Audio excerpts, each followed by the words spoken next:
कोई प्रश्न नहीं किसी को? If you have any question, please raise your hand, else we'll just start.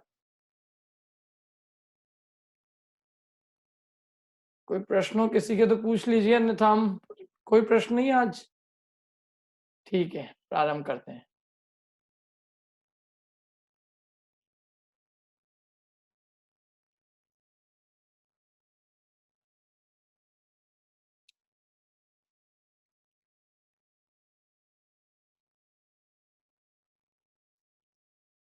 यहाँ कोई जाने, पढ़िए।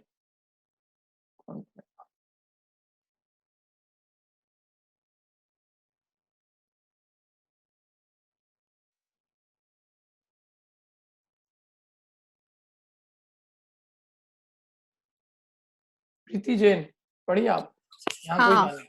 हाँ, यहाँ कोई जाने कि बाह्य में तो अणुव्रत महाव्रत आदि साधते हैं, अंतरंग परिणाम नहीं है, और स्वर्गादि की वांछा से साधते हैं।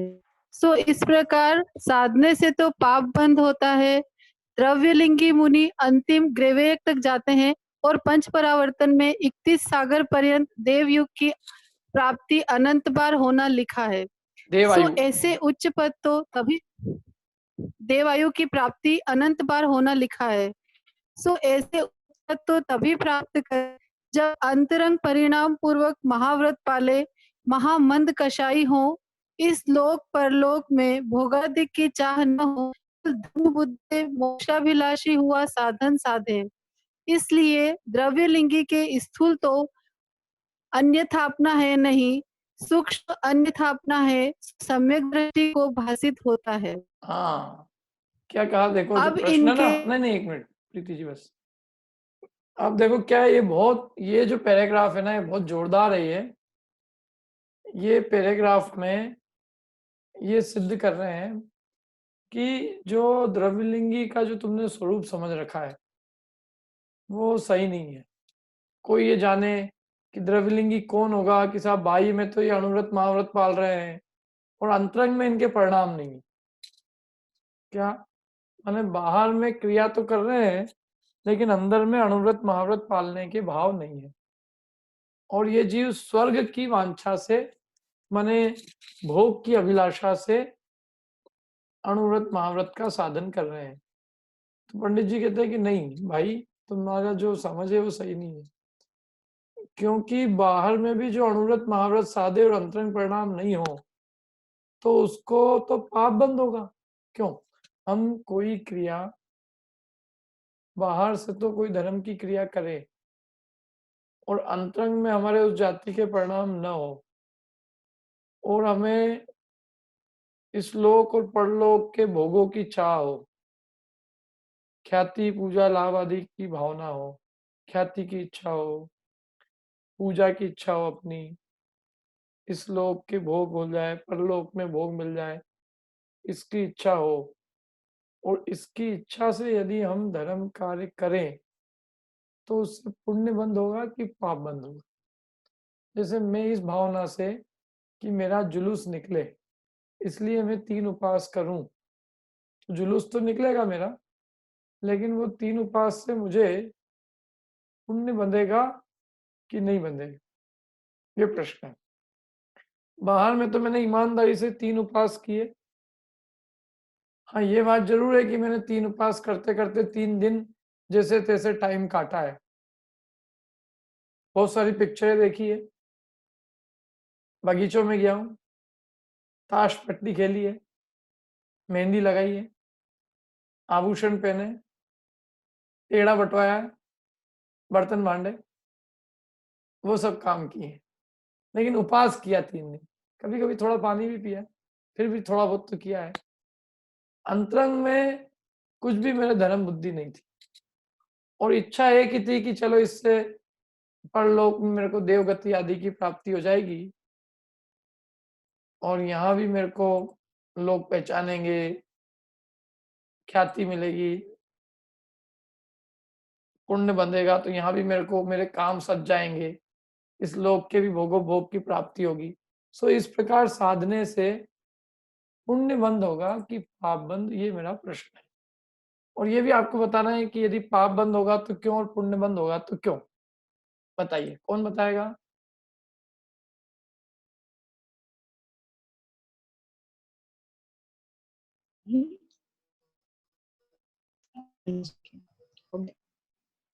वही आवाज देंगे बोलिए अल्पा जी। अंकल जी बोलेंगे तब आएगी आवाज।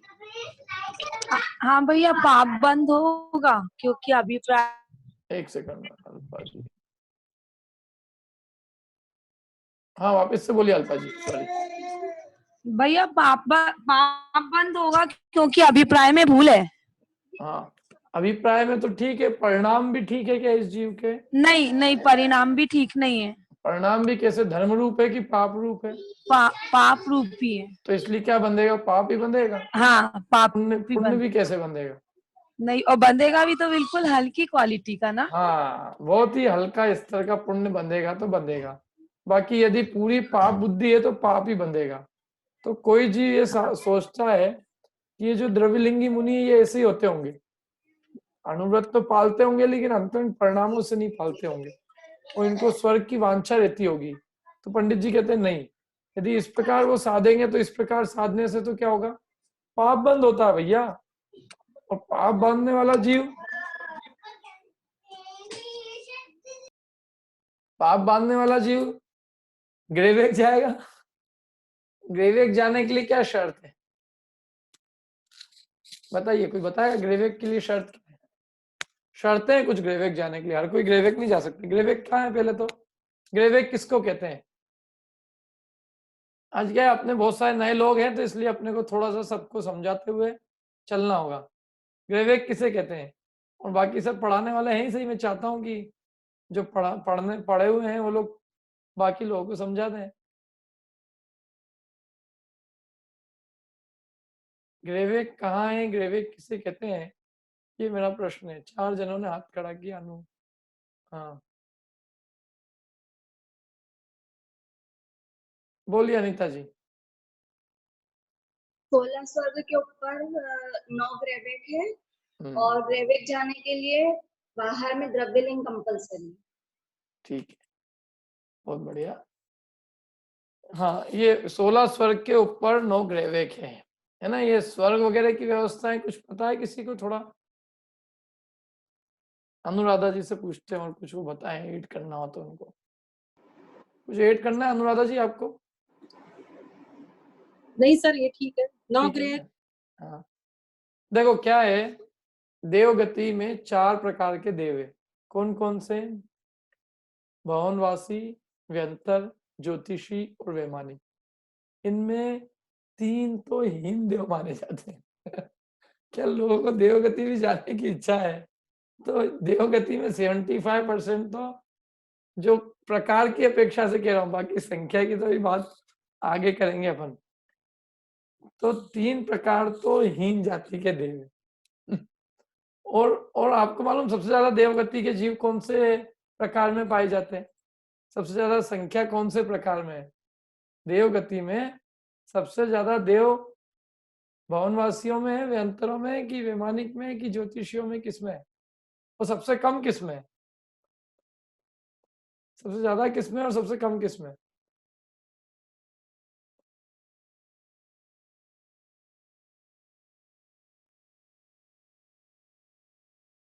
क्रम से बताना है कि सबसे ज्यादा इसमें, इससे कम इसमें, इससे कम इसमें, सबसे कम इसमें।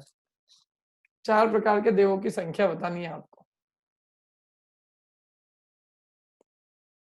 2 ही जने मैदान में बचे हैं, अनुराधा जी और अनिता जी वेद।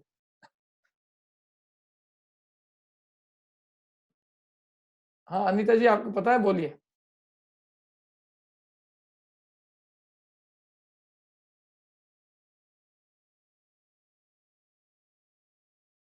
ज्योतिषी में सबसे ज्यादा होते हैं, उसके बाद फिर व्यंतर, फिर भवनवासी, फिर वैमानिक, उसमें भी वैमानिकों में भी 16 स्वर्ग में ज्यादा होते हैं और ऊपर ग्रेवेक और इनमें फिर कम कम होते जाते बराबर है, हैं। बिल्कुल सही है। सबसे ज्यादा देवगति में जीव ज्योतिषियों में जो देव हमको जिनके विमान दिख रहे हैं वो सबसे ज्यादा है। अपने को किनके विमान दिख रहे हैं देवों में? ज्योतिषियों के।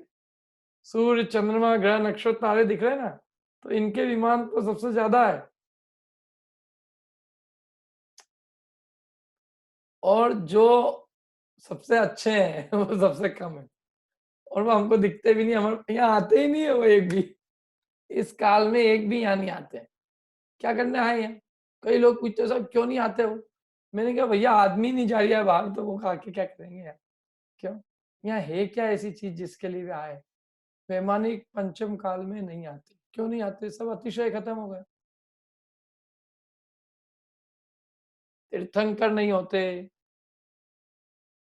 महापुरुष नहीं होते, रिद्धिधारी मुनिराज नहीं होते, द्वादशांग के पाठी नहीं होते।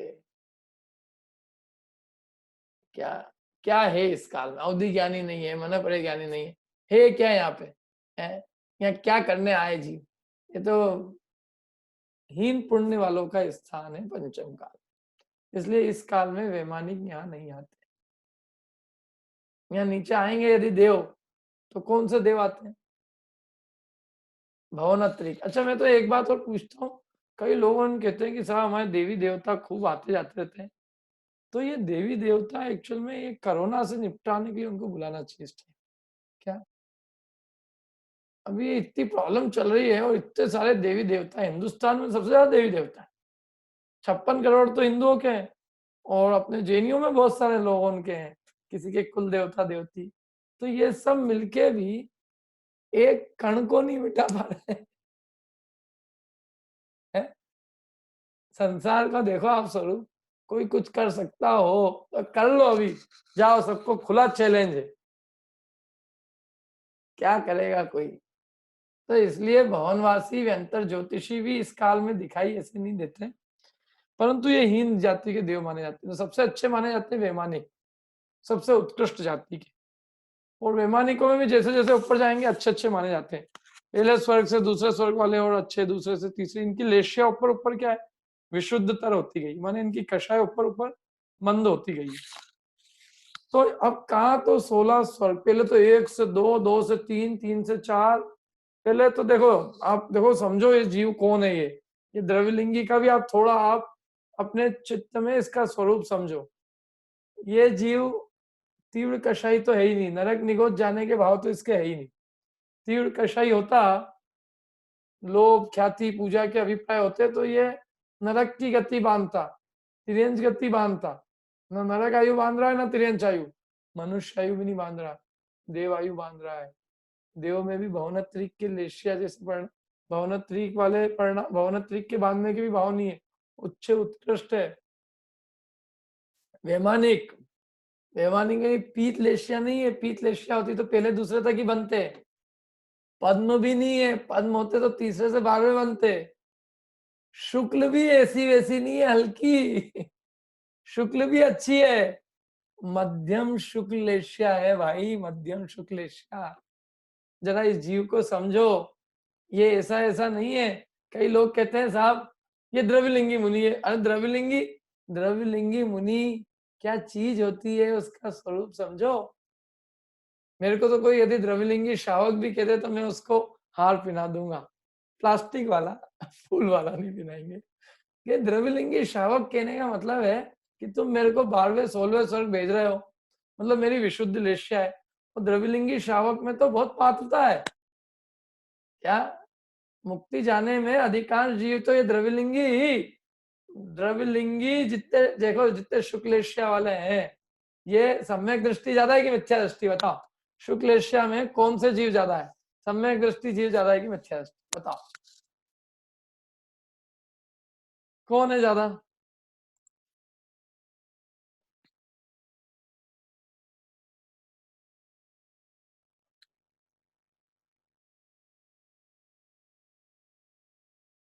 शुक्ल एशिया में सम्यक दृष्टि जीव ज्यादा है, मिथ्या दृष्टि कम है। भाई साहब कषाय ये ऐसे जीव जो कि इतना उत्कृष्ट आचरण पालते हैं और अंतरंग परिणाम से पालते हैं, स्वर्ग आदि की वांछा नहीं करते, तो स्थूल अन्यथापना नहीं है जो तुम निकालने की कोशिश कर रहे हो। तुम सोचोगे उसने ये ग्रंथ नहीं पढ़ा, 11 अंग 9 पुर पढ़े उसने, क्या ईमानदारी से नहीं पालता हुआ? ईमानदारी से चमड़ी छील दो उसकी और नमक लगा दो उसके ऊपर, आंख लाल नहीं होगी, ऐसी विशुद्ध लेशिया है। राज्यादिक को छोड़कर वन खंड में निवास करते हैं, तो इसलिए अंतरंग परिणाम तो बहुत विशुद्ध है उसके, स्वर्गादिक की वांछा नहीं है, इसलिए द्रव्यलिंगी मुनि अंतिम ग्रेवेक तक जाते हैं तो वो शुक्ल एशिया के बल से जाते हैं। और पंच परावर्तनों में 31 सागर पर्यंत देवायु की प्राप्ति अनंत बार होना लिखा है। ये वाक्य जो है ना बहुत गंभीर, बहुत डराने वाला है। क्या पंच परावर्तन पूरे तब होंगे जब भव परावर्तन पूरा होगा। भव परावर्तन पूरा जब होगा जब देव का परावर्तन पूरा होगा। देव का परावर्तन तब होगा जब कोई जीव 10,000 वर्ष की आयु से लेकर 31 सागर तक की आयु क्रम क्रम से एक एक समय बढ़ती हुई पाएगा, तब उसका देव परावर्तन पूरा होगा। है तो अब 22 सागर तक तो 16वें स्वर्ग की आयु है। अब 22 सागर एक समय से लेकर 31 सागर तक की सारी आयु वो तब प्राप्त होगी जब वो जीव द्रव्यलिंगी मुनि होगा, तब प्राप्त होगी। माने बाई में नग्न दिगंबर वेश, मूल गुणों का पालन, शुक्ल एशिया, ऐसा होगा तो वो ग्रेवेक में जाएगा। तो 22 सागर से 31 सागर के बीच में कितना अंतराल है? 9 सागर का। तो 9 सागर के जितने समय है उन समयों की उतने 9 सागर के जितने समय हैं उतनी वृद्धि कर करके, माने 22 सागर एक समय, 22 सागर 2 समय, ऐसे 9 सागर के समयों की वृद्धि होगी, तब पूरा 22 से 31 सागर तक की साइकिल कंप्लीट होगी। और इस 9 सागर में वो असंख्यात बार नहीं, अनंत बार चले जाएगा, क्योंकि एक एक समय की बढ़ती हुई आयु मिलना मुश्किल है। तो 31 सागर की देव आयु की आयु अनंत बार होगी, तब भाव और भाव परावर्तन होंगे। सोचो कभी क्या चीज है वो भी है। माने इतनी विशुद्धि, और इतनी विशुद्धि भी एक दो बार नहीं, अनंते बार प्राप्त होना लिखा है। सो ऐसे उच्च तत्व तभी प्राप्त करे जब अंतरंग परिणाम पूर्वक महाव्रत पाले। अंतरंग परिणाम बाहर दिखाने के लिए नहीं, अपने अंतरंग परिणाम सब छोड़ के वन खंड आदि में निवास करे और एकमात्र धर्म बुद्धि से करे। महाव्रत पाले धर्म बुद्धि पूर्वक, अंतरंग भाव की विशुद्धि पूर्वक। महामंद कषाइयो, मंद कषाई नहीं लिखा है, महामंद कषाइयो। इस लोक परलोक के भोगादिक की चाह न हो, केवल धर्म बुद्धि से मोक्षाभिलाषा हुआ साधन साधे। मोक्षाभिलाषा हुआ केवल, और कोई अभिलाषा नहीं, केवल धर्म बुद्धि से मोक्ष की अभिलाषा करता हुआ साधन साधे। इसलिए भाई द्रव्यलिंगी के स्थूल अन्यथापना तो है नहीं, सूक्ष्म अन्यथापना है। सो सम्यक दृष्टि को भाषित होता है, क्योंकि सम्यक दृष्टि को अपनी परिणति की खबर है, तो वो उससे मिलान करके पता कर लेता है अभी इसकी अंतरंग दशा वैसी हुई नहीं है। जो सम्यक दृष्टि को भाषित होता है, केवली भगवान को तो भाषित होता ही है कदाचित। मतलब दो ही जीव बताया, तो सम्यक दृष्टि हो या भगवान तो है ही सम्यक दृष्टि, तो इसलिए सम्यक दृष्टि में सभी आ गए, चौथे से लेके सिद्ध भगवान तक। ये जो जीव है वे जान सकते हैं कि इसकी सूक्ष्म भूल क्या है। बाकी तुम ऊपर से देखोगे तो तुम ऊपरी ऊपरी कहोगे सर इसलिए ये ऐसा सम्यक नहीं प्राप्त हो रहा है इसको, क्योंकि अंतरंग परिणाम से नहीं पाल रहा है, कषाय मंदनी है, श्लोक पर लोक की चाह है। नहीं, इतनी आसानी से उसकी भूल तुम निकाल नहीं सकोगे। क्या मतलब तुम जो सोच रहे हो ना कि ये हमने जो है सब हमने प्राप्त कर लिया है और हमको सबकी भूल पता है कि उसको क्यों नहीं प्राप्त हुआ है, हमने तो सब सही कर रहे हैं, हमारी तो कोई भूल है ही नहीं, हमने तो सब जान रखा है। और ये जो द्रव्यलिंगी भी जा रहा है तो वो तो उसने जो है ना, उसने अभी अध्यात्म ग्रंथ नहीं पढ़े होंगे जरूर, इसलिए वो जो है ना अभी उसको सम्यक नहीं हुआ। पंडित जी कहेंगे भाई 11 अंग में 9 पूर्व में कौन सा अध्यात्म ग्रंथ छोड़ा उसने, कौन सा ग्रंथ छोड़ा, सब पढ़ रखा है उसने। जितने तुम ग्रंथ दिखाओगे ना, समय सार, प्रवचन सार, पंचास्तिका है, कंठस्थ है। इसलिए सूक्ष्म भूल है वास्तव में। ये ऐसी चीज है जो समझ में आ जाए जिसको, तो उसको क्या अंतरंग भूल होती है उसका थोड़ा ख्याल आए और अपनी भूल निकाल सके। ये विषय समझना बहुत बढ़िया है ये, क्योंकि क्या है ऐसी आखिर ए साधन बार अनंत किए तदपि कछु हाथ हजू न रहो, मुख मौन रहो, ग्रहवास तजो। क्या है ऐसी कौन सी हमारी भूल रह गई कि जिससे हम आज भी संसार में पड़े हुए हैं, वो हमें निकालना है। ऊपर ऊपर ऐसे स्थूल स्थूल दृष्टि से देखने से काम नहीं चलेगा, थोड़ा स्थूल थोड़ा सूक्ष्म बुद्धि अपने को करनी होगी। तो इसलिए यहाँ इसकी एकदम ऐसी वो नहीं है, मतलब तो कोई जो व्यवहाराभासी कहता है कि साहब उसके तो ये धर्म बुद्धि नहीं है इसलिए उसको सम्यक नहीं हुआ, हमारे धर्म बुद्धि है तो सम्यक हो गया। पंडित जी कहते धर्म बुद्धि मात्र से काम नहीं चलेगा, थोड़ा तत्वाभ्यास करो। तत्व के समझने में, तत्व के निर्णय में अभी थोड़ी कमी है, इसलिए तुम खूब अपना उपयोग तत्वाभ्यास में लगाओ। अपने आप को सम्यक दृष्टि मान के संतुष्ट होकर बैठने की जरूरत नहीं, तो अभ्यास करो। अच्छा, अब इनके धर्म साधन कैसे हैं, किन की बात कर रहे हैं, किनके धर्म साधन कैसे?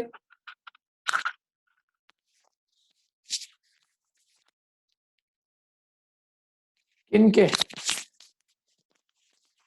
ये जो द्रव्यलिंगी है इसके, इनके मतलब या यूं कहें कि ये जो व्यवहाराभासी मिथ्या दृष्टि है, क्या इनके धर्म साधन, व्यवहाराभासी की बात करो मुख्य रूप से, व्यवहाराभासी मिथ्या दृष्टि के धर्म का साधन कैसे है, पहले तो ये बताएंगे कि वो किस प्रकार से धर्म की साधना करता है, और दूसरा बिंदु बताएंगे कि उसमें अन्यथापना कैसे है, उसमें भूल क्या है। दो बातें बताएंगे, स्पष्ट करेंगे अन्यथापना क्या है और वो क्या साधन कैसे करता है। बोलिए वीरेंद्र जी। ये जो सम्यक दृष्टि जानता है बताया है, तो खुद सम्यक दृष्टि अपने बारे में जान सकता है, दूसरे के बारे में तो नहीं जान सकता ना। कदाचित जान सकता है दूसरे के बारे में भी, यदि उसको भूल पकड़ में आ जाए तो जान सकता है। सम्यक दृष्टि को भाषित होता है। देखो अपन क्या होता है, किसी विद्या में महारत हासिल कर लेते हैं तो हमें दूसरों की छोटी छोटी सूक्ष्म भूल पकड़ में आ जाती है।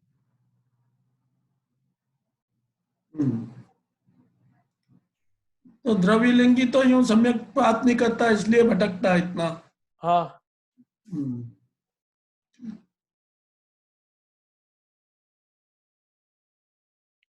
बोलो नील। भैया मेरे दो सवाल हैं। एक तो ये पंच परावर्तन में ये पूछना है जो नित्य निबोध वाले जीव हैं उनका कैसे घटित होता है, उनका नहीं होगा फिर पंच परावर्तन क्या, जो अभी तक निकले ही नहीं है? काल तो देखो सबका पूरा हो रहा है, लेकिन ये है कि उनके अन्य भाव हो ही नहीं रहे। और जो भी निकला है उसके नियम से ये सब पांचों परावर्तन घटेंगे कि काल व्यतीत हो रहा है, मतलब निकला है ना, यदि वो साइकिल चालू हो गई। तो अच्छा। और एक और चीज है कि जैसे अब अपन निकले तो अपना भी अनंत बार ग्रैविक हुआ, तो एक तरफ तो कहते हैं कि अगर अनंत बार हुआ कि नहीं, देखो सुनो, इसको समझो। सब अनंत बार ग्रेवेक जाएंगे ऐसा नियम नहीं है। हम तो व्यवहारवासी को समझाने के लिए हमने ऐसे जीव का उदाहरण पकड़ा है जो अनंत बार गया है, लेकिन सब जीव अनंत बार जाते हैं ऐसा नहीं है। हर जीव यदि अनंत बार जाएगा तो मोक्ष कौन जाएगा? फिर भव परावर्तन कैसे पूरा होगा? तो भव परावर्तन पंच करे ही सही, कोई जरूरी सही नहीं है। सबके तो पंच फिर पंच परावर्तन अनंत परावर्तन होते ही है। मतलब सबके नहीं होते? सबके अनंत पंच परावर्तन होंगे ना, तो कोई मुक्ति नहीं पाएगा। 608 जीव भी मोक्ष नहीं जाए। नहीं, पर अनादि संस्कार, अनादि से तो संसार है, तो फिर मतलब अरे वो देखो, ये जितने जीव है व्यवहार राशि में, इनको हाँ। अनंत बार पहुंचाओगे, हर जीव अनंत बार करेगा, तो मोक्ष कौन जाएगा फिर?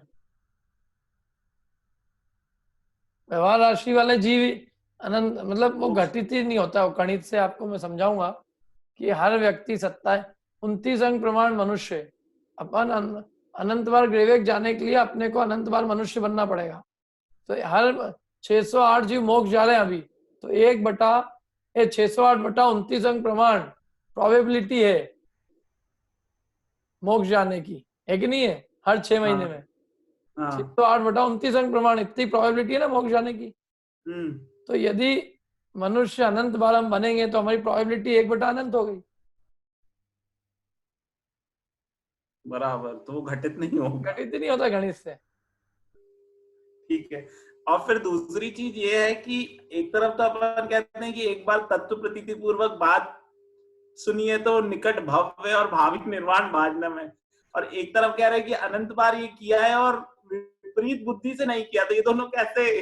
नहीं, क्या है, कोई जीव क्या होता है, रास्ता देखो कोई नहीं मिलता है किसी को तो बहुत भटकता है क्या, लेकिन सब ऐसे होते हैं ऐसा नहीं। राजमार्ग नहीं है, ये अपवाद है कि कोई ऐसा जीव भटके तो इतने काल तक भटक सकता है। मतलब ये जो कहा है अंतिम ग्रीवक लौकी हद पायो अनंत बिरियापद, ये अपवाद के इसमें कहा है क्या? बिल्कुल, हर व्यक्ति जीव हर के पंच परावर्तन नहीं होते, इसलिए कई लोग तो कहते भी है कि अभावी के लिए कहा।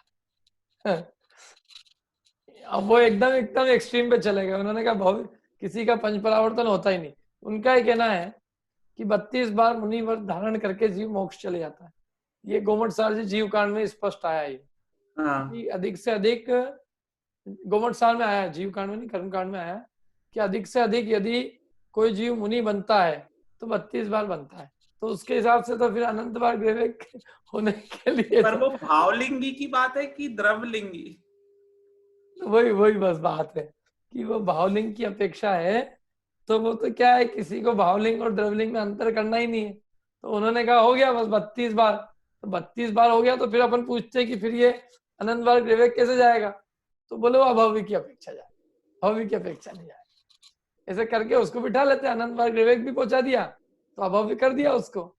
जबकि ऐसा नहीं है कि अभावी ऐसा अनंत बार ग्रेवेक जाता है, कोई भवी भी जा सकता है।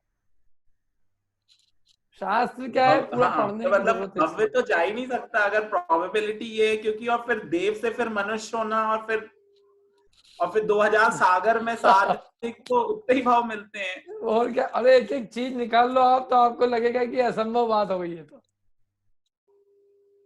अनंत बार मतलब जाने का क्या, एक पंच परावर्तन में कभी अपन विचार करो ना तो रोंगटे खड़े हो जाते हैं। एक पंच परावर्तन छोड़ो, एक पुद्गल परावर्तन के अनंतवें भाग में अनंत सागर है। क्या समझ में आ जाए ना आदमी तो मंदिर छोड़ने की इच्छा नहीं हो उसको, मंदिर से बाहर नहीं जा सकता हो कि क्या कर रहा हूं मैं। तो मतलब एक तरफ तो बोलते हैं कि ये जो आपने पढ़ा ये साथ जाएगा और निकट भव्य और भावी निर्वाण भागनम, और यहाँ अनंत बार ये पढ़ ये क्या है, लिया, देखो जो सीखते नहीं है ना, जो बच्चे हैं उनके लिए ऐसे ही कहते हैं कि ये बच्चा भी 5 साल से फेल हो रहा है और तुम भी फेल होगे, ये लक्षण करोगे तो 5 साल से फेल होने वाले जीव कितने होते हैं। लेकिन बापूजी को बच्चे को समझाना होता है तो ऐसा टॉन्टिंग देके ही समझाते हैं कि समझ लो। उपदेशात्मक भाषा और सिद्धांतक में यही तो समझना चाहिए ना क्या है? ठीक है, वीरेंद्र जी बोलिए। सर ये जो निगोदिया जीव है उसका क्षेत्र परावर्तन तो पूरा हो सकता है? हाँ, क्षेत्र में तो क्षेत्र भी दो तरह के होते हैं ना, एक तो आकाश के क्षेत्र की अपेक्षा से क्षेत्र, और एक शरीर की अवगाहना में एक एक प्रदेश की वृद्धि हाँ, होते वो हुए तो नहीं क्षेत्र है, सर। तो वो कैसे होएगा? वो नहीं होगा, केवल वो अवगाहना ही नहीं बढ़ेगी उसकी। केवल आकाश के क्षेत्र के, कैसे जाएगा वो? आकाश के क्षेत्र की अपेक्षा हो सकता है। हाँ, आकाश के तो सब क्षेत्रों में जन्म मरण कर सकता है, लेकिन वो महामत्स्य की अवगाहना तक तो पहुंच ही वो नहीं नहीं जा सकता। सकता है। और कोई? आज थोड़ी अपन ने सूक्ष्म चर्चा कर ली भाई, बाकी लोग थोड़ा माफ करना। देखो, अब अपन पढ़ते हैं, देखो अब इनके धर्म साधन कैसे है। अरे बोलो सौरभ जी।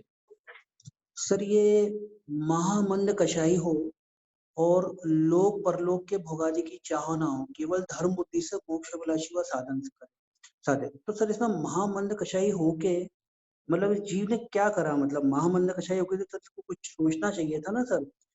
जैसे ये प्रश्न इस बात को ध्यान में रखते हो कि अन्नमति भी महामंद कषाई हो सकते हैं। दूसरा सर भोगादि नहीं की नहीं भी नहीं नहीं नहीं चाह नहीं, अन्य मतावलंबियों के 12वें स्वर्ग से ऊपर के जाने योग्य परिणाम नहीं होते। मंद सर आप कषाय हो सकते हैं, महामंद नहीं हो सकते। तो मतलब मेरा प्रश्न तो ये ये तो था। इसमें तो सम्यक दृष्टि भी नहीं जा सकता है। आप ग्रेवेक में कौन जा सकता है? सम्यक दृष्टि भी नहीं जा सकता यदि अविरति है या देशवृत्ति है तो मेरा तो प्रश्न ये था, महामंद कषाई होके सर इसने चिंतन नहीं करा, मतलब वो फिर कब करेगा व्यक्ति? और दूसरा, इसके भोगादि की चाह भी नहीं थी। तीसरा सर एक और बात, इसकी धर्म बुद्धि थी। तो मतलब धर्म बुद्धि मतलब ऐसी चीज हो गई जिसने सब जगह भटका दिया, और धर्म बुद्धि की जगह तत्व बुद्धि होना चाहिए थी इसकी। क्या नहीं, धर्म बुद्धि से तत्व बुद्धि, देखो धर्म बुद्धि से ग्रंथ पढ़े, ग्रंथ पढ़े कि नहीं पढ़े? इसने समय सार प्रवचन सार आदि पढ़े कि नहीं पढ़े? अरे रचे हैं, रचे, पढ़े ही नहीं है, ग्रंथ रचे हैं।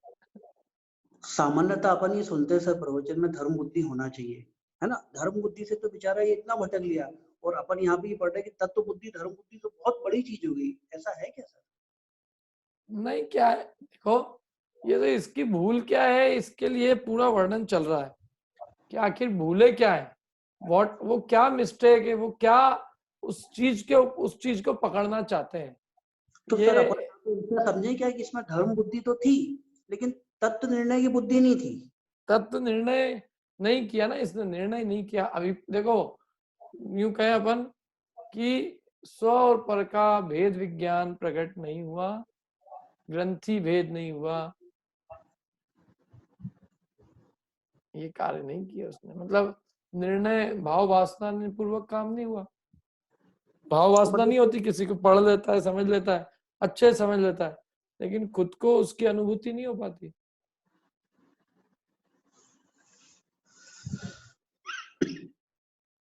संभव है ये, कोई प्रैक्टिकली भी लोग में देखे जाते हैं ऐसे लोग जो कितना, मैंने ऐसे ऐसे सीए देखे अच्छे अच्छे, इंजीनियर देखे, क्या तो उसमें क्या है, हम मैकेनिकल इंजीनियरिंग पढ़ते थे, तो हमको तो आज तक भाव वासना नहीं हुई मैकेनिकल इंजीनियरिंग।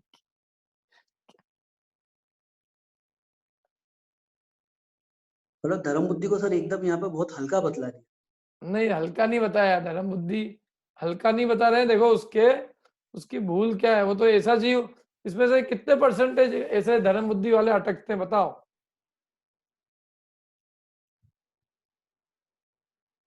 अटकने वाले कितने जीव है ऐसे? सर ये तो मैथमेटिक्स से मालूम चलेगा।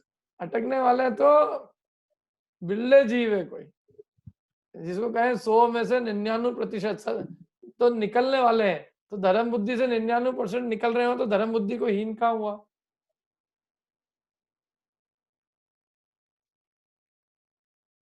एक अटके, एक स्कूल में जाके फेल हो तो रिजल्ट खराब कैसे कहलाएगा? तो हीन कैसे हो जाएगा वो स्कूल? अपन तो ये 100% सही कैसे हो उसके लिए सब समझ रहे हैं, लेकिन इसका मतलब ये तो ही नहीं कि धर्म बुद्धि बुरी है।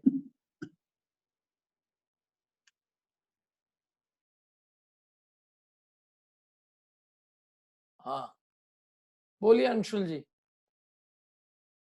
सर इसमें कर्णन योग के सिद्धांत तो एकदम अकाट्य रहते हैं, इसमें तर्क तो चलेगा नहीं ना। तो यहाँ लिखा है अनंत बार, तो अनंत बार ही मानना पड़ेगा ना। नहीं तो कर्णन योग से ही तो सिद्धि कर रहे हैं अपन गणित से। नहीं सर, फिर तो बहुत सारी चीजें की सिद्धि जमेगी। जैसे 6 महीने 8 समय में हर जीव निकलता है।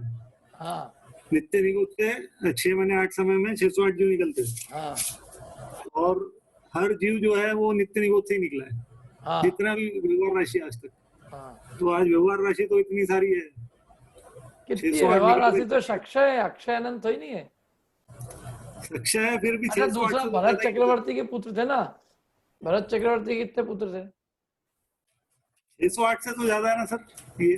भरत चक्रवर्ती के 923 पुत्र बिना पंच परावर्तन करके मुक्ति चले गए। ये 608 जीव निकल रहे हैं हर 6 महीने 8 समय तो में। वो तो अभी पूरा अनंत परावर्तन करेंगे ना अपने साइकिल के हिसाब से। लेकिन 608 फिर सिद्ध भी हो रहा है ना। तो 608 हो रहे हैं, तो वही तो मैं कह रहा हूँ, तो वो जो 608 हो रहे हैं तो संख्या तो व्यवहार राशि की बहुत कम है। लेकिन हर जीव सर नित्य निगोद से निकला है। हर हाँ तो निकल रहा है, तो नित्य निगोद वाला तो पूरा घूमेगा, पूरी ज्यादा साइकिल ज्यादा पूरी निकले करेगा। हुए दिख रहे हैं सर, फिर तो व्यवहार राशि इतनी बड़ी दिख ही रही है बाहर। व्यवहार राशि कुछ भी नहीं है, ये अनंत पंच परावर्तन 2.5 परावर्तन काल के अंदर सब व्यवहार राशि निकल जाएगी बाहर निगोद से। नहीं नहीं, इस सिद्धांत के हिसाब से तो 608 ही जीव रहना चाहिए था ना सर। जैसे के हिसाब 608 से 608 ही निकल रहे, 608 मोक्ष भी जा रहे। और क्योंकि हर जीव जो है नित्य निगोद से निकला है, बाहर बिना नित्य निगोद का कोई जीव नहीं है। तो अपन तो ये सिद्ध कर रहे हैं कि हर जीव पंच परावर्तन नहीं करेगा। नहीं वो ठीक है सर, बहुत से जीव नहीं करेंगे।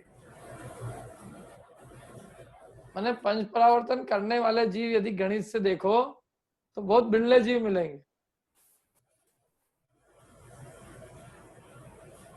लगाना, मैंने तो बहुत दिमाग लगाया है, 1-2 बार नहीं, अनेकों बार, पूरी संख्या।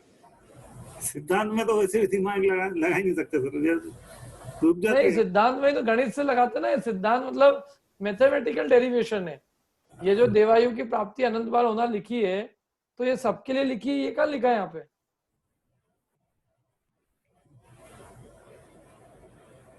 ठीक है ना। सब जीव करते हैं पंच परावर्तन, ये कहाँ लिखा है यहाँ पे?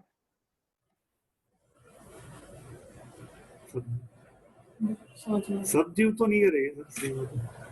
अपने को एक बार, मैं एक बात बताऊं, अपने को अपन हर चीज में अपने को ये जो है सारी संख्याएं दी है, सारा अपने पास में सारा कर्णान योग का गणित है, तो उसी के हिसाब से तो अपन सिद्धि कर रहे हैं। चीज कर्णान योग की जो संख्या मान है उससे ही सिद्धि कर रहा हूं मैं। नहीं ठीक है ना सर, वो तो वैसे अनंत और असंख्यात वैसे भी मति ज्ञान का विषय भी नहीं आता फिर बाद में। फिर तर्क से अपन लॉजिक तो इसमें लगा भी नहीं सकते ना, करना भी होगा। नहीं नहीं, पूरा लॉजिक मैथमेटिक्स से ही सिद्धि होती है। आप जो कह रहे हो ना नहीं लगा सकते, तो मैं तो कह रहा हूँ पूरा वही लगता है। कर्णान योग में लॉजिक के अलावा कुछ लगता ही नहीं, मैथमेटिकल फॉर्मूले होते हैं, तो वो अपनी बुद्धि से ही पूरा निकाला जाता है।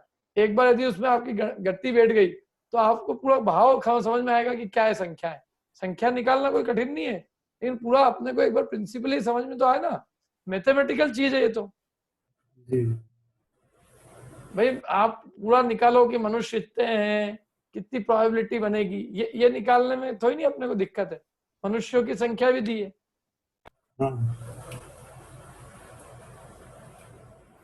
बोलो बोलो नेहल जी।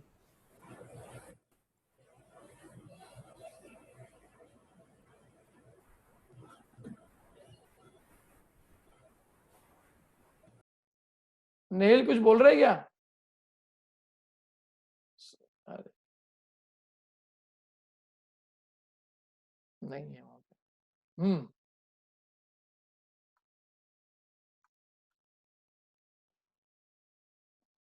अब इनके धर्म साधन कैसे है और उसमें अन्यथापना कैसे है, सो कहते हैं।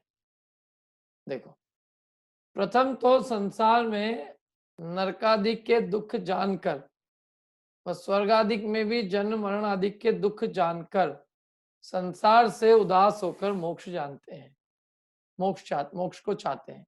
सो इन दुखों को तो दुख सभी जानते हैं।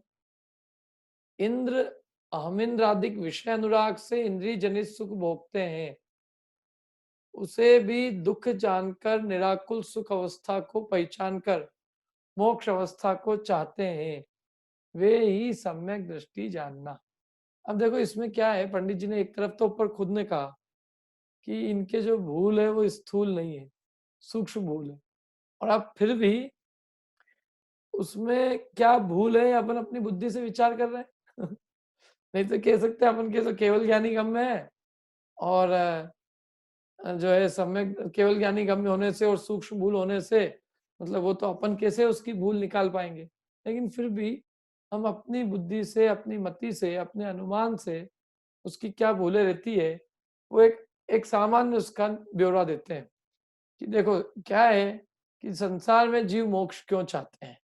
तो मोक्ष क्यों चाहते हैं तो बोले नरक के दुख जानकर, और स्वर्ग में मोक्ष, स्वर्ग के अंदर, नरक में तो दुख है इसलिए नरक तो कोई चाहता नहीं है, और स्वर्ग के भी दुख छेड़ाला में पड़ा रखे हैं अपन में कि भाई वहां पे भी जो है औरों की संपत्ति देख के जीव झूरता है, विषय चाह दावा नल दयो, मरत विलाप करत दुख सयो, विषयों की चाह रूपी अग्नि से जलता है, मरण करते समय 6 महीने पहले माला मुरझा जाती है तो उसका भयंकर दुख होता है।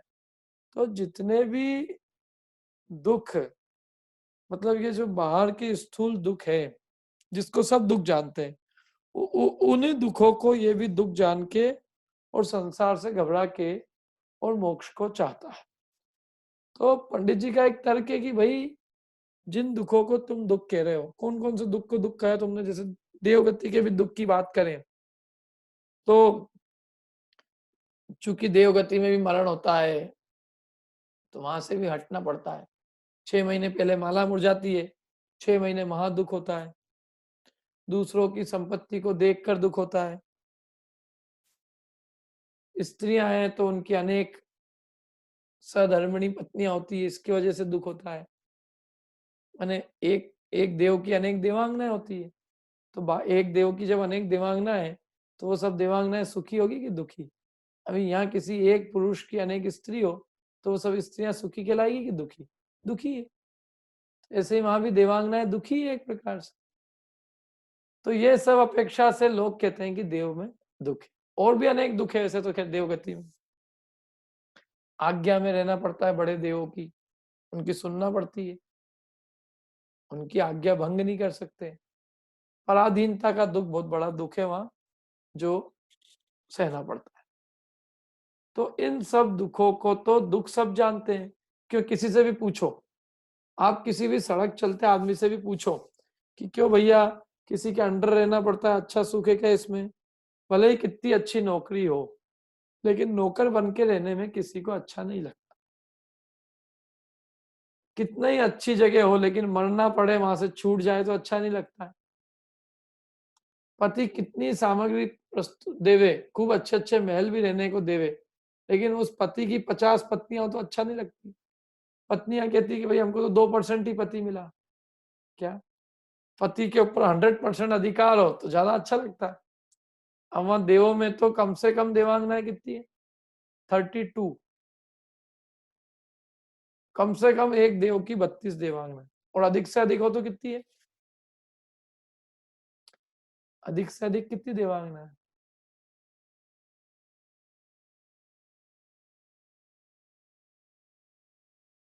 है किसी को पता।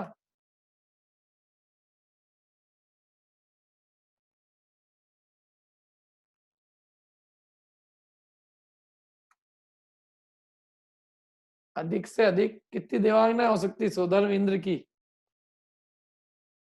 देखो मैं आपको यहीं से निकाल के बताता हूँ ना। हाँ बोलिए अखिलेश जी। 40 नील। नहीं नहीं, 40 नील तो अलग अलग टाइम पे होगी। एट ए टाइम कितनी देवांगना एक साथ हो सकती है? एट ए टाइम 32 है कितनी? 32 तो कम से कम होती है, लेकिन ज्यादा हो तो कितनी हो सकती है? देखो मैं आपको इसमें से ग्रंथ में से बताता हूँ। दिख रहा है आपको तत्वार सूत्र? क्या दिख रहा है?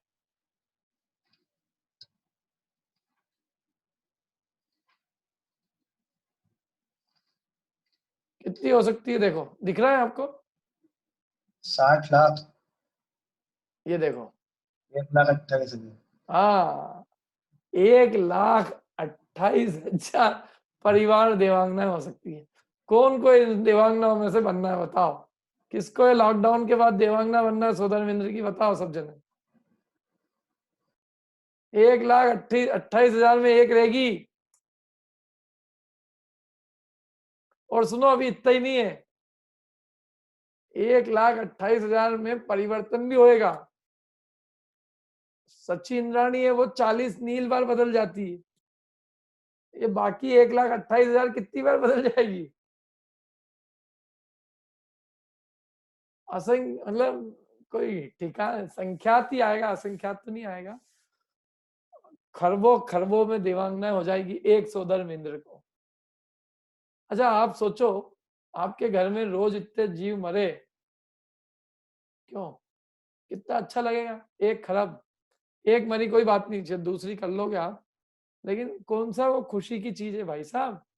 40 नील देवांगनाओं की मृत्यु को देखना सुख की बात है कि दुख की बात है? या एक भी अपन नहीं मरती हुई देख सकते हैं? क्यों? अपनी एक पत्नी को भी मरता हुआ देखने में अपनी ताकत नहीं है अभी? वहां 40 नील को देखना है। 40 नील तो सचियां है, और 40 नील इंटू 1,28,000 करो, और वो 40 नील तो इसलिए है सची क्योंकि उसकी आयु अच्छी होती है। सबकी आयु इतनी अच्छी तो ही नहीं है, तो बाकी तो 40 नील से भी ज्यादा हो जाएगी। तो अब आप अनुमान लगा लो कितनी देवांगनाएं हैं, सोदरमिंद्र की कितनी देवांगनाएं हैं। किस किस को जाना है बताओ? देवांगनाएं किस किस को बनना है सोदरमिंद्र की? अच्छी जगह तो ही नहीं भैया।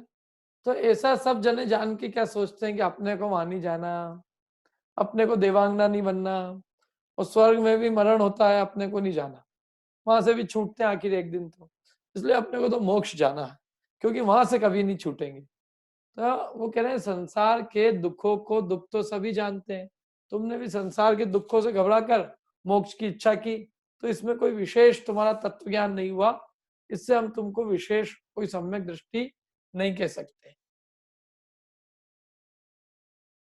बोलिए राजन जी, कुछ कहना?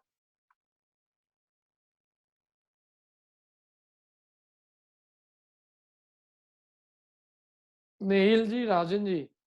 भैया मेरे को पूछना था, थोड़ा बेसिक क्वेश्चन है, ये जो देवांगनाएं रहती ये भी सब वैमानिक जाति की देवी रहती हैं कि ये भवनवासी वाली रहती है? मतलब मुझे ऐसा कहीं मैंने पढ़ा है कि ये सब भवनवासी की रहती हैं केवल। सच्ची ये गलत है क्या? नहीं नहीं नहीं, पट्ट दे, अरे 8 तो क्या बात कर रहा? नहीं, मुख्य सच्ची इंद्राणी तो वो रहती हैं, बाकी जो सच्ची के अलावा बहुत सारी वैमानिक है, ऐसा नहीं है। देखो, पर पट्ट देवांगना इनकी 8 तो, और नीचे की हो ऊपर की हो, बात तो इतनी है कि वो उनकी कहीं की हो, इतनी देवांगना बनना कौन सा सौभाग्य की बात है? नहीं वो ठीक है, पर मतलब ये सब नहीं है, ये बात सही है कि इसमें सब वैमानिक की नहीं हो सकती है, वो आज्ञा में रहती है इस अपेक्षा से, जैसे ये पद्म सरोवर आदि में रहती है। हाँ, जो वो रहती, तो वो परिवार देवांगनाओं में आती है। वो उसमें ही वही वाली रहती है ना, मतलब वो आता है ना इसमें? नहीं, पर ये सब नहीं है, ये मतलब सब वैमानिक सभी भवनवासी की नहीं है ये। भवनत्रिक की देवियां सब ऊपर चली जाएगी तो भवनत्रिक वालों का क्या होगा? अच्छा, एक और प्रश्न था यहाँ पर जो मैं पूछ नहीं पाया था कि ये अभी तो अपन ने स्टार्टिंग में पढ़ा था कि फल तो अभिप्राय का लगता है। अब ये द्रव्यलिंगी जो मुनि का यहाँ पे बताया है, इसमें अभिप्राय में तो विपरीतता रहती है, तो फिर ये कैसे जा सकता है? मतलब इसका मतलब तो ये हुआ कि परिणाम से फल लगाना, ग्रेविक तक गया है तो परिणाम से फल लगाए, कषाय की मंदता है तो परिणाम का भी कंट्रीब्यूशन है ना उसमें। सम्यक दर्शन के लिए अभिप्राय की विपरीतता का और अभिप्राय का खोटा है इसका? मिथ्यात चल रहा है तो अभिप्राय में साँचापना कहाँ है? अरे बाकी जिस ग्रेवेक जाने वाला अभिप्राय तो सच्चा है ना। अच्छा हाँ, वो तो सच्चा है। ठीक। देखो अब क्या कह रहे हैं पंडित जी ने, क्या भूल क्या है इसमें, इन दुखों को तो दुख सभी जानते हैं। इंद्र अहमिंद्र आदि विषय अनुराग से इंद्रिय जनित सुख भोगते हैं, उसे भी दुख जानकर निराकुल सुख अवस्था पहचान कर मोक्ष को चाहते हैं, वे ही सम्यक दृष्टि जानना। क्या भाई, ये जो जन्म मरण के हैं दुख है, सब दुख मानते हैं, प्रतिकूलताओं के दुख तो सब दुख समझते हैं, लेकिन महा अनुकूलता हो, 56 भोग, लाखों देवांगनाएं, असंख्यात देव आज्ञा में रहे, 9 निधि, 14 रत्न, घोड़े, हाथी, 18 करोड़ सैनिक, 32,000 मुकुटबद्ध राजा नमस्कार करे। अरे सोदर इंद्र के वैभव का अपन निर्णय निकालो। चक्रवर्ती की बात कर रहा था मैं, चक्रवर्ती तो कुछ लगता ही नहीं उसके सामने। तो ऐसे अलौकिक भोग भी हो, लेकिन वे सब भी दुख रूप है, आकुलता रूप है। उन सबको आकुलता दुख जानकर उन निराकुल सुख अवस्था को पहचान कर जो मोक्ष सुख चाहते हैं, वे शुद्ध सम्यक दृष्टि जानना, वे ही सम्यक दृष्टि जानना। देखो क्या है,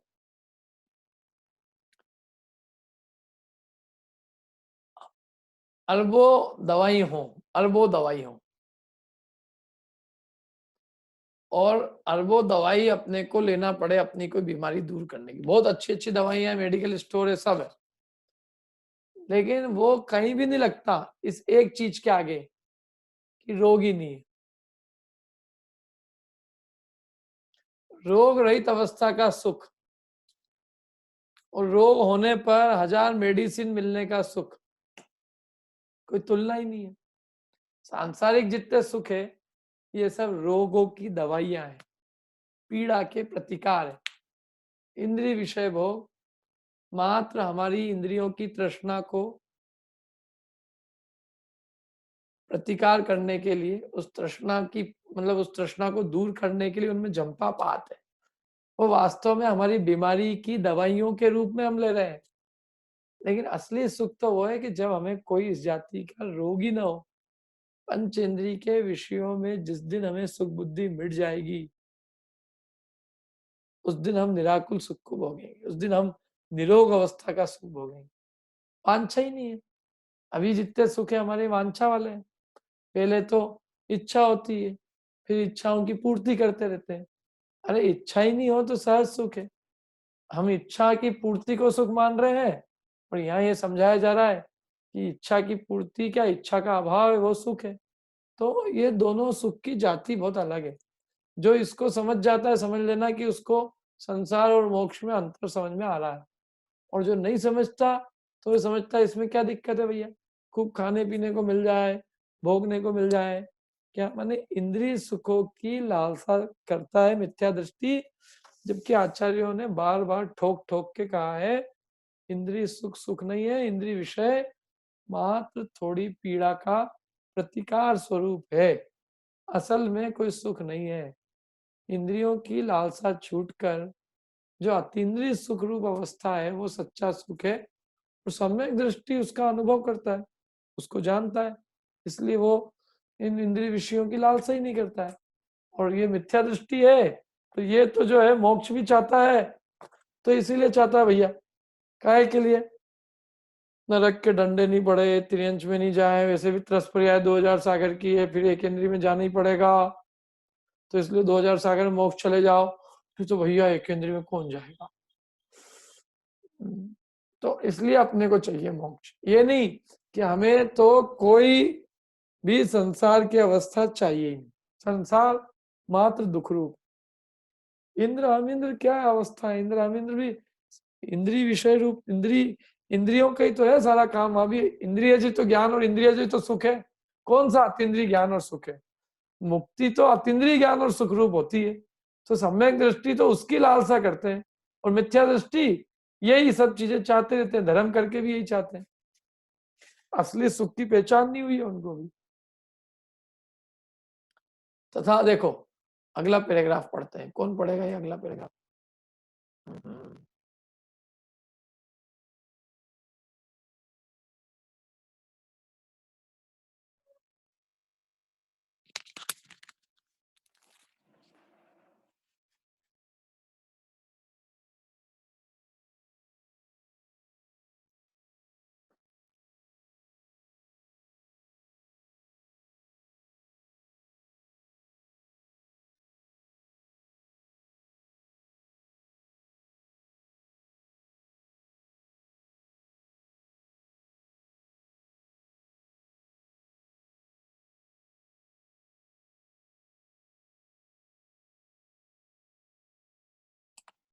लाइट चली गई है, दर्शन तो आपको कुछ नहीं होंगे अब।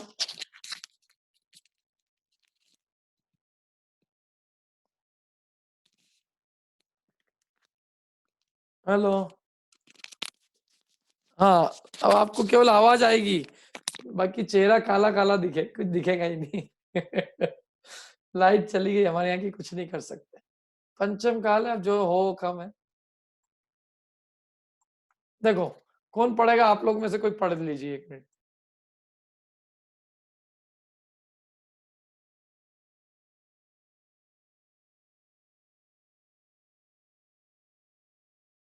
हाँ प्रियंका जी पढ़ लो, झांझरी। तथा तथा विषय सुखादिक का फल नरकादिक है। शरीर अशुचि विनाशिक है, पोषण योग्य नहीं है, कुटुंबादिक स्वार्थ के सगे हैं, इत्यादि पर द्रव्यों का दोष विचार कर उनका तो त्याग करते हैं, और व्रतादिक का फल स्वर्ग मोक्ष है, तपश्चरणादि पवित्र अविनाशी फल के दाता है, उनके द्वारा शरीर का शोषण करने योग्य है, देव गुरु शास्त्रादि हितकारी है, इत्यादि पर द्रव्यों के गुणों का विचार करके उन्हीं को अंगीकार करते हैं। क्या कह रहे हैं देखिए। हाँ और 1 मिनट। इत्यादि प्रकार से किसी पर द्रव्य को बुरा जानकर अनिष्ट रूप श्रद्धान करते हैं, किसी पर द्रव्य को भला जानकर इष्ट श्रद्धान करते हैं, सो पर द्रव्यों में इष्ट अनिष्ट रूप श्रद्धान सो मिथ्या है। बराबर है, बहुत बढ़िया दिया। देखो देखो ये क्या है, ये जितनी भी भूलें बता रहे हैं वैसे फिर भी ये मतलब जितना भी अपन अपनी तरफ से विचार कर सकते हैं, अपन बुद्धि लगा सकते हैं, उस तरफ से बता रहे हैं। मतलब ये भी जो वर्णन चल रहा है, जो भी भूले, ऐसा नहीं है कि वो जो है वो द्रव्यलिंगी को ये सब कुछ है उसको खबर नहीं हो, लेकिन फिर भी अंदर में उस जाति का ये अभिप्राय जो है वो नहीं मिटता उसके। माने ये बातें द्रव्यलिंगी को पता होने पर भी उसका इस जाति का अभिप्राय मिटता नहीं है, एक बात। दूसरी बात कि जो भी वर्णन करेंगे तो वो वर्णन तो ऐसे ही करेंगे ना कि जिससे आपको हमको समझ में आए कि भाई भूल क्या है। सूक्ष्म भूल वक्तव्य तो कथन योग्य नहीं, कथन ही नहीं कर सकते। जो कथन किया जाएगा वो वही जो हम और आप समझ सकते हैं। तो अब क्या करता है वो कि विषय सुख का फल तो क्या है? विषय सुख का फल क्या है? नरकादिक है। और शरीर क्या है? 1 मिनट। विषय सुख का फल नरकादिक है। विषय सुख आदिक का माने विषय पंचेंद्रिय के विषयों के सुख का, ख्याति पूजा कषाय का फल, इनका फल नरक है। शरीर अपवित्र है, विनाशी के, पोषण योग्य नहीं है, कुटुंबादिक स्वार्थ के सज्ञ हैं। तो इस प्रकार से परद्रव्यों का दोष विचारता है। क्या करता है ये? अब उनको छोड़ना है ना जिनको, तो परद्रव्यों का दोष, पत्नी है, स्वार्थ की सगी है, बहुत बुरी है, महाअनिष्ट है, दुख रूप है, कब छूटेगी, ऐसा छोड़ रोज सोच सोच के तो क्या होता है उसमें द्वेष बुद्धि उत्पन्न हो जाती है। कुटुंब के बारे में भी आप रात दिन यही सोचो, भाई दुष्ट है, क्या बहना दुष्ट है, माँ बाप भी ऐसे ही है, कोई कुछ नहीं करता। अच्छा, ऐसी बुद्धि तो सबको होती है थोड़ी बहुत। आप परद्रव्यों का दोष देखो तो सब में दोष दिख जाएंगे। इवन शरीर में भी देखोगे, अपवित्र है, मलमूत्र का घड़ा है, क्या अपवित्र वस्तुओं से बना है, नव द्वार बहते रहते हैं, एक दिन नष्ट हो जाएगा, पोषने योग्य नहीं है। इस प्रकार से शरीर आदि परद्रव्यों के प्रति उसकी जबरदस्त द्वेष बुद्धि बिठा बिठा के उनका दोष देख देख कर उसको त्याग कर देता। उस व्रताधिक का फल, भाई व्रताधिक पालेंगे तो स्वर्ग मिलेगा, मोक्ष भी मिलेगा, और तपस्या आदि करो तो खूब पवित्र अविनाशी फल के जाता है। उनके द्वारा शरीर को शोषण करना चाहिए, और देव गुरु धर्म हितकारी है। इस प्रकार से अन्य जिनको ग्रहण करना है उनके क्या करता है, उनके गुणों का विचार करके उनको अंगीकार करता है। तो अब वो पंडित जी कह रहे हैं कि इस प्रकार से जो तुमने विचार किया तो इसमें वो इष्टानिष्ट रूप बुद्धि तो मिटी नहीं। कैसे नहीं मिटी? कि तुमने स्त्री आदि को, कुटुंब को, इनको बुरा जाना। इसके अलावा देव गुरु धर्म को, व्रतादिक को, तपस्या आदि को भला जान के उनमें इष्ट रूप बुद्धि की। सब परद्रव्य में इष्टनिष्ठ बुद्धि तो मिटी नहीं। अब किसी बारीक बात करें, देखो देव गुरु धर्म में तो अपने को क्या करना चाहिए, राग करना चाहिए ना, इष्ट बुद्धि होनी चाहिए कि नहीं होनी चाहिए? होनी चाहिए। और स्त्री आदि में, स्त्री पुत्र मकान जायदाद में, कुटुंब आदि में अनिष्ट बुद्धि होनी चाहिए। तपस्या आदि में हित रूप बुद्धि होनी चाहिए। विषय सुख में दोष रूप बुद्धि होनी चाहिए। ये तो होनी चाहिए ना। तो इसमें क्या गलत है? कोई गलत है क्या इसमें? बताइए पहले तो। यदि हम इसमें इष्टनिष्ठ करें तो गलत क्या है? सही तो है। कौन बताएगा गलत क्या है इसमें? क्या गलत है इसमें बताइए।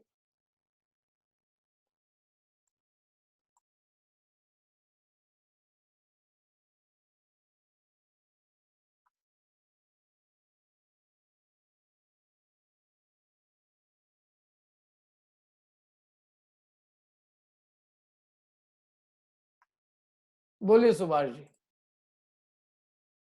कोई भी परद्रव्य इष्टानिष्ट होता नहीं, लेकिन ये मिथ्या मान्यता वैसी बांध रहा है। हाँ, परद्रव्य इष्ट और अनिष्ट है, यही परद्रव्य उसकी भूल है। बुद्धि भूल है वास्तव में। क्या परद्रव्य को इष्टनिष्ठ मानना ही वास्तव में सबसे बड़ी भूल है। लेकिन अभी यहाँ मोटे रूप में देखो तो अपन तो कहते हैं ये अच्छा है ना, ये तो अभी सबको उपदेश दिया जाता है। ऐसा उपदेश नहीं देता अपन ऐसा क्यों? कि ये अपने को देवगुरु धर्म में राग करना चाहिए, और विषय में विषयों से अपने को प्रीति नहीं करनी चाहिए। तंदा, अच्छा ये अपने शास्त्रों में ये उपदेश है कि नहीं? सुत दारा होय न सीरी, सब स्वार्थ के हैं भीरी। ये अपने ग्रंथों में है कि नहीं? और उसके अलावा शरीर की अपवित्रता भी बताइए अपने ग्रंथों में। पल रुधिर राध मल थेली, की कसव सादिते मेली, नव द्वार बहे घिनकारी, अस देह करे किम यारी। तो अपने शास्त्रों में भी युक्ति सिखाया, बताओ।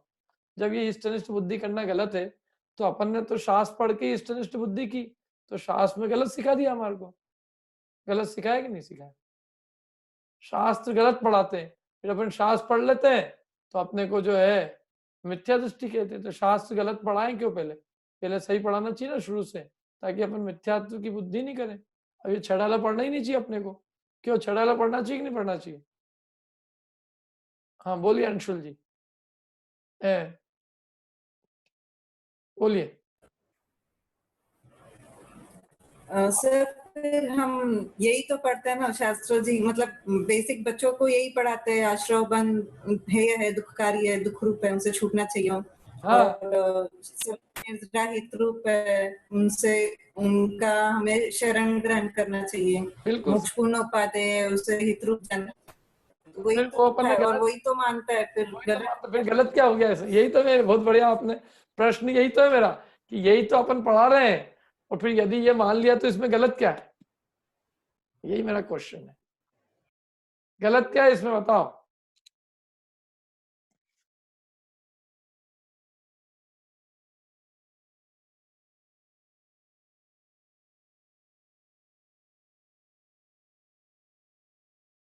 बोलिए राजेंद्र जी।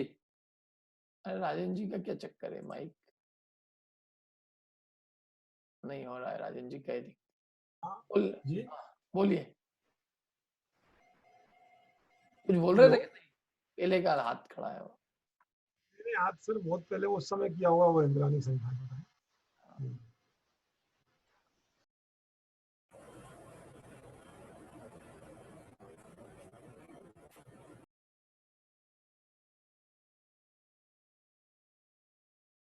हाँ अनुराग जी बोलिए। वो तो शास्त्रों में पढ़ाया है कि तटस्थ भाव रखने के लिए, उसमें द्वेष बुद्धि या राग बुद्धि के लिए थोड़ी बता रहे हैं। तो अपना स्वभाव तो यही है ना, जानना देखना।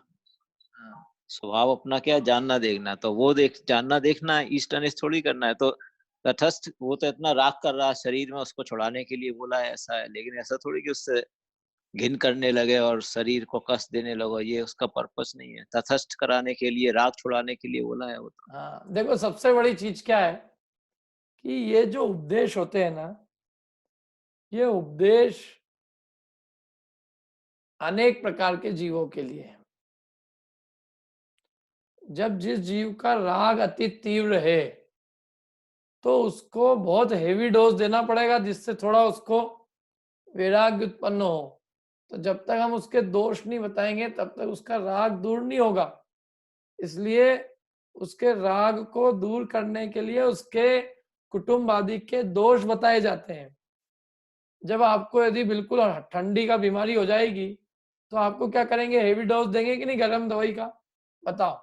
अभी यदि कोरोना से कोई मर रहा होगा तो उसको क्या करेंगे शुरू में? कोई भी कोरोना छोड़ो, मतलब कोई दुनिया में कोई बीमारी होती है, सर्दी से एकदम मरता आदमी, तो बहुत हेवी डोज दिया जाता है गर्मी का। तो ऐसे ही जब हमारी शरीर आदि के प्रति, कुटुंब आदि के प्रति बहुत इष्ट बुद्धि है, तो वो इष्ट बुद्धि को थोड़ा कम कम हो, तो इसलिए खूब खींच के उपदेश देते हैं कि जिनसे तुम राग कर रहे हो महा दुखरूप है, अपवित्र है, घृणा के स्थान है, स्वार्थ के सगे हैं। अच्छा एक बात और है कि ये वाला जो उपदेश है कि शरीर गंदा है, अपवित्र है, कुटुंब आदि स्वार्थ के सगे हैं, इस उपदेश के पात्र जीव, इस उपदेश को सुनने वाले जीव ज्यादा है कि राग द्वेष भी बुरा है, इष्ट अनिष्ट बुद्धि बुरा है, इस स्तर तक की बात समझने वाले जीव ज्यादा है। कौन जीव ज्यादा?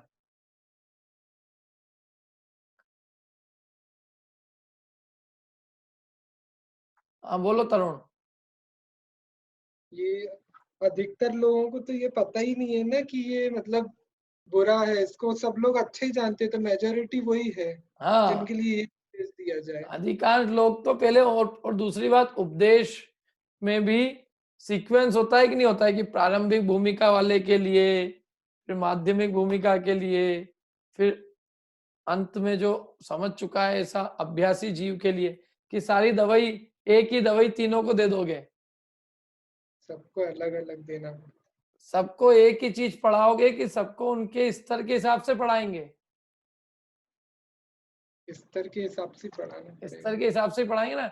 यदि सबको हम पहले ही लाइन पे समझा देंगे, भैया स्त्री में न इष्ट है न अनिष्ट है, तो न इष्ट बुद्धि तो मिटेगी नहीं, कि कुछ नहीं है इसमें, कुछ बुरा नहीं। मतलब देहादिक के प्रति इतनी राग रूप बुद्धि है कि यदि हम उसके दोष नहीं गिनाते हैं तो उसमें हमारी राग रूप बुद्धि कम ही नहीं होती।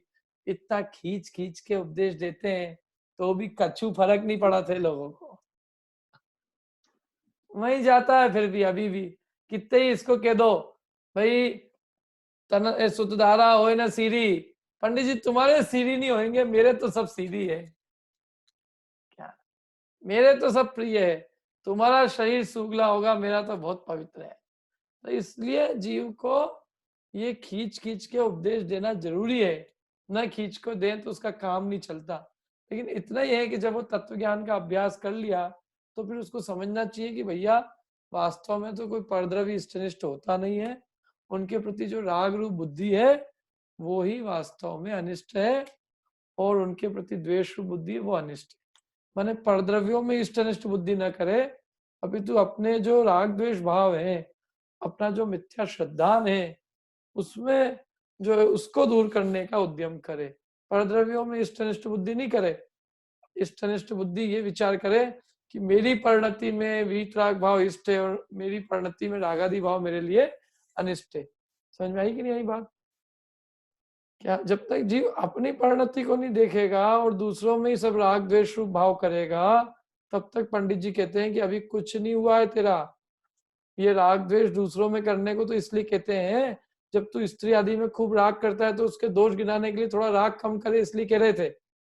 और जब तू किसी में खूब द्वेष करता है तो उसमें थोड़ा देवशास्त्र गुरु से दूर रहता है, तो उनको वो हितकारी कहते हैं। उनके हितकारी इसलिए कहते हैं कि वे तेरे लिए हितकारी है। उनका राग कर तो सही एक बार, बताओ दुनिया में देवगुरु धर्म का राग करने वाले ज्यादा है कि पत्नी का राग करने वाले ज्यादा? स्त्री प्रेमी ज्यादा है, पत्नी प्रेमी ज्यादा है कि देवगुरु धर्म के प्रेमी ज्यादा है? कौन है? क्यों तरुण, कौन है? स्त्री प्रेमी ज्यादा है। हाँ, तो इसलिए उपदेश ये वाला जरूरी है ना कि भाई देवगुरु धर्म है हितकारी, ये स्त्री अधिक तो तुमको नरक में ले जाएगी, दुर्गति के कारण है। और भी जितनी स्त्री के नाम पे 25 ग्रंथ 25-30 पन्ने लिख के और उसकी बुराई लिख देंगे। पर वस्तुतः वहां कोई स्त्री की निंदा करने का अभिप्राय नहीं है।